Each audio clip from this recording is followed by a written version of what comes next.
Los Angeles, late 1965, just after midnight. The Playboy Mansion is quiet, not asleep, not relaxed. This is the kind of silence that settles right before something breaks. A black Cadillac rolls to the gate. No call ahead, no name on the list, no entourage. Frank Sinatra steps out alone. His face is tight.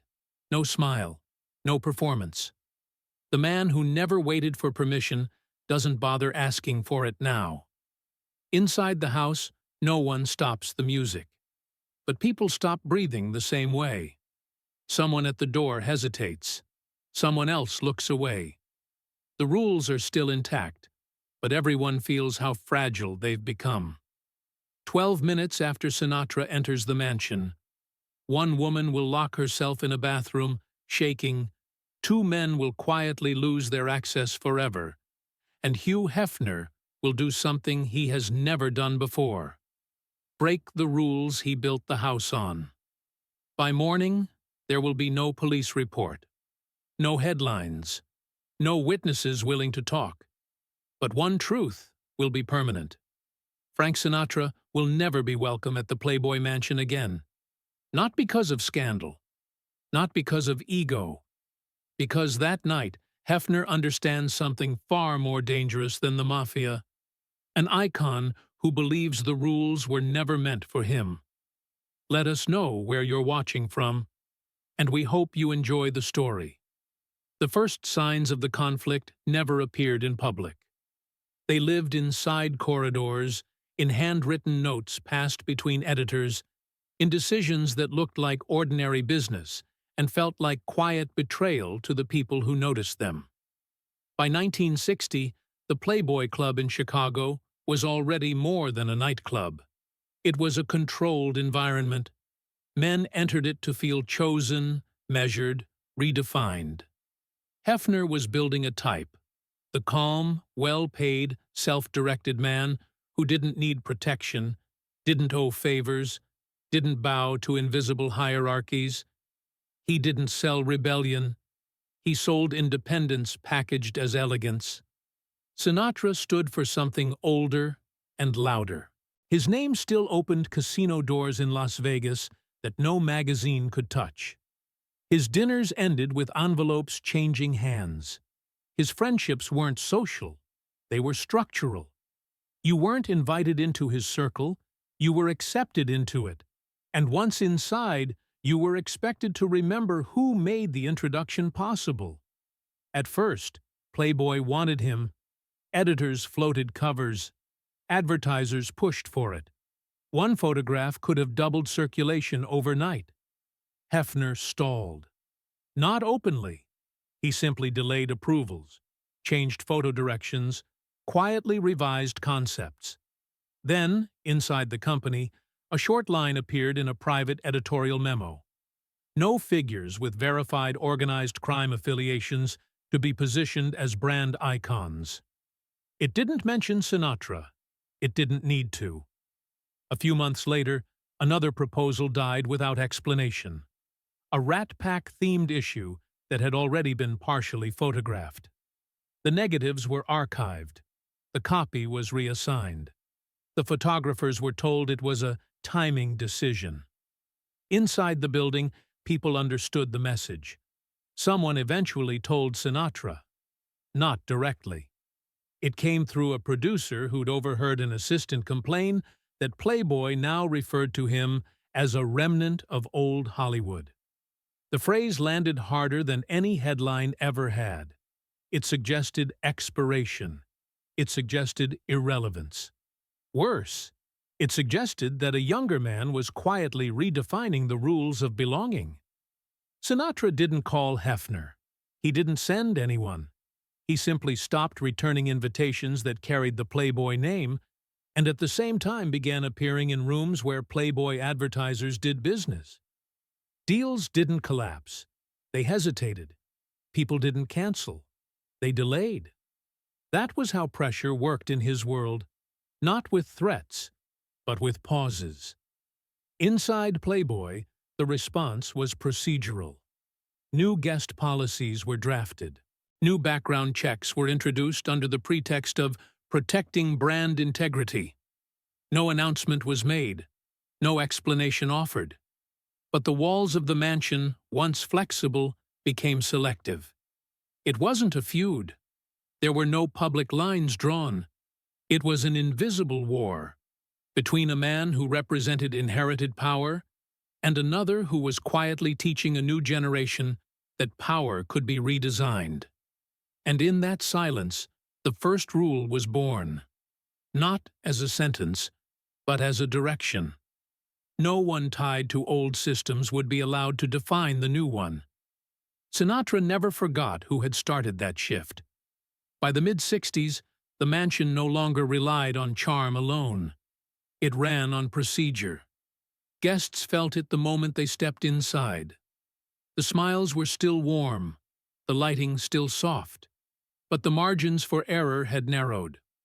Everyone important sensed it, even if no one could explain when it had changed. Officially, there were no bans. Unofficially, lists existed. Names moved quietly from one column to another, never in ink, always in pencil. Some were marked with conditions, some with notes. A few were marked with nothing at all, the most dangerous category, because it meant the decision had already been made. Members of the Rat Pack began noticing the gaps first. Invitations that used to arrive automatically now came late, or not at all. One comedian joked about it in Las Vegas, then stopped joking when the room went quiet. In Chicago, a club manager asked if Sinatra was still welcome. The answer came back indirect. He's complicated. The complication became unavoidable after a private complaint reached Hefner's desk. It wasn't formal, no lawyers, no police, just a typed page, unsigned, describing an encounter with a well-known singer during a late gathering. The details weren't dramatic. That was the problem. The tone was precise. The boundaries had been stated. The pressure had continued. Hefner didn't ask for the name. He already knew it. So did everyone else who read the memo. The response wasn't punitive. It was administrative. A quiet directive went out to mansion security. Certain guests were no longer to move freely. Escort required. No exceptions. For most people, that would have gone unnoticed. For Sinatra, it was humiliation by design. He found out the wrong way, through someone who enjoyed delivering bad news when it wasn't theirs. A producer leaned close at a charity dinner and framed it as concern. "They're saying you need a chaperone now, probably just liability stuff." Sinatra didn't answer. His jaw tightened, then relaxed. That was when people who knew him well started to leave the table. Inside the mansion, staff adjusted fast. Playmates were briefed without explanations. Routes were changed. Certain rooms were reassigned as staff only and locked earlier than usual. The fear wasn't of retaliation. It was of unpredictability.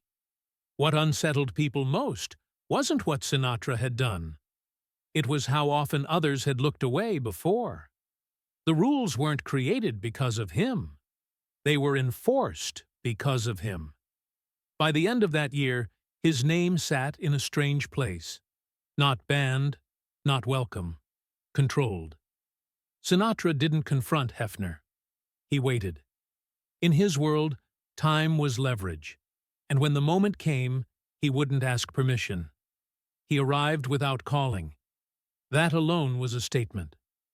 The guard at the front gate recognized the car before the headlights fully cut through the trees. There was a half-second pause, the kind that only happens when protocol collides with reputation. Sinatra knew the rules. Everyone did. The mansion didn't run on surprise. It ran on permission. Still, he stepped out slowly, coat open, posture relaxed, as if the night owed him entry. When security moved to assign an escort, he stopped them with a look that carried decades of practiced authority. No raised voice, no threat, just refusal. The pause stretched long enough to be noticed by two other guests waiting behind him. Finally, the gate opened. Not approval. Concession. Inside, the mansion felt different than it usually did at that hour. Music drifted, but it didn't travel far. Laughter existed in pockets, carefully contained. The corridors absorbed sound, turning footsteps into something almost private. A few staff members exchanged looks that carried more information than words ever could. Sinatra didn't wander. He moved with intent, passing rooms without glancing inside. He wasn't there for the party. He was there for a person. She had already begun to disappear from the system. Earlier that evening, she'd submitted a quiet request for reassignment. Not dramatic, not urgent, just final. Her decision hadn't reached everyone yet. It hadn't reached him. The first person who recognized what was happening didn't speak. She stepped backward into a doorway and pretended to look for a lighter. Another staff member adjusted his route, taking the long way around. This wasn't fear. It was instinct, the kind learned from watching situations turn without warning. Sinatra asked a question near the bar. Just one. The answer came late, delivered by someone who shouldn't have answered at all. That was enough. He turned down a hallway reserved for staff transitions, not guests. No one stopped him. Not yet. The rule wasn't enforced at the threshold. It was enforced at the moment of consequence. Somewhere deeper in the house, a short code was passed from one person to another. It wasn't alarming. It didn't carry panic. It simply meant, watch closely. Hefner hadn't been notified. There was no reason to interrupt him yet. Nothing had technically gone wrong. But the mansion had learned to read temperature shifts. Doors felt heavier. Conversations ended early. One woman who had been laughing moments before fell silent and stayed that way. This wasn't an ordinary visit. Everyone sensed it. Not because of who Sinatra was, but because of how deliberately he ignored the boundaries he knew existed. By the time he reached the closed door at the end of the corridor, the house was already holding its breath. The room was never meant to hold guests. It sat behind an unmarked door, past the last decorative hallway, where the carpets thinned and the lighting lost its warmth. Staff used it to regroup, to breathe, to wait out moments when the house felt too full. That night, the door was closed.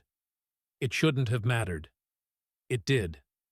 Sinatra knocked once, not out of courtesy, but to announce presence. When the door opened, he didn't step back. He filled the frame, blocking light from the hallway behind him. The woman he'd come for wasn't alone. That surprised him. It shouldn't have. She stood near the far wall, posture straight, face composed in a way that came from decision, not fear. She didn't smile. She didn't apologize. She said his name once, calmly, as if correcting a mistake. He spoke softly at first. Familiar words, practiced tone, the language of access. When that didn't move her, his voice sharpened, not loud, but edged. He stepped closer, reducing space without touching. The old method. It had always worked. "This isn't a guest area," she said. Clear, even, final. The refusal landed badly, not because it denied him sex, but because it denied him authority. He laughed, a short sound, humorless, then repeated himself, slower this time. His presence thickened the air. In the corridor outside, someone paused mid-step. The third person in the room hadn't spoken. She stood near the desk, almost invisible by design. Not a playmate, staff, direct line upward. She watched everything, hands still, eyes steady. When Sinatra's tone broke control, just for a moment, it echoed. Enough. Voices weren't raised, but they carried. From down the hall, a door closed that shouldn't have. Somewhere else, a phone was lifted and set down without dialing. The signal moved without language. Inside the room, the woman didn't retreat. She shifted her weight and held her ground. The power struggle stopped being about desire. It became about who would blink first. Sinatra realized too late that the room itself had turned against him. Not hostile, documented. When he stepped back, it wasn't concession, it was recalibration. He straightened his jacket, eyes hard, measuring. The witness didn't look away. Nothing illegal had happened. Nothing actionable. That was the danger. Elsewhere in the house, Hefner received a message stripped of emotion and detail. A code used rarely, reserved for moments when boundaries bent close to breaking. He stood up before anyone finished speaking, because once that signal moved, the night could only go one way. Hefner rarely moved through the mansion during its loudest hours. He designed it that way. Distance preserved authority. That night, distance became a liability. He descended without announcement, taking the route reserved for staff and emergencies. The music above him thinned with every step, replaced by the low hum of ventilation and the sound of shoes on carpet that no guest ever noticed. By the time he reached the restricted corridor, the house already knew what his presence meant. Sinatra was waiting, not pacing, not agitated. He stood as if nothing unusual had occurred, shoulders squared, expression neutral. Up close, the myth dissolved quickly. Hefner didn't see an icon. He saw a man accustomed to gravity bending toward him, and irritated that it hadn't. They spoke without witnesses. That was deliberate. Power didn't need an audience. Sinatra started casually, framing the moment as misunderstanding. A misplaced door, an overzealous staffer. Hefner listened without interrupting, hands folded, posture relaxed. Silence unsettled Sinatra more than resistance ever had. Then Hefner spoke. Not about the room, not about the woman. He named dates, locations, incidents that had never reached paper. He referenced conversations Sinatra believed had ended privately. Each detail landed with surgical precision. This wasn't accusation. It was inventory. Sinatra's tone shifted. He offered resolution the way he always had. Discreet, contained, beneficial to everyone involved. Hefner declined without explanation. No counteroffer. No soft landing. That was the fracture.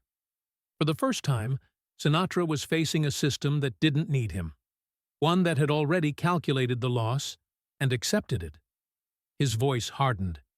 Hefner's didn't change. "This ends now," Hefner said, not as warning, but as process. He activated a rule that existed only on paper until that moment. Security entered, not aggressively, not hurried.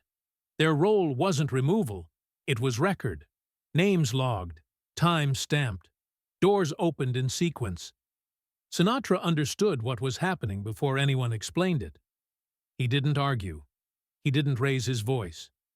He adjusted his coat and walked. At the exit, he stopped once. Not to turn back, to deliver a sentence that sounded calm and felt heavy. It wasn't a threat. It was a promise shaped like memory.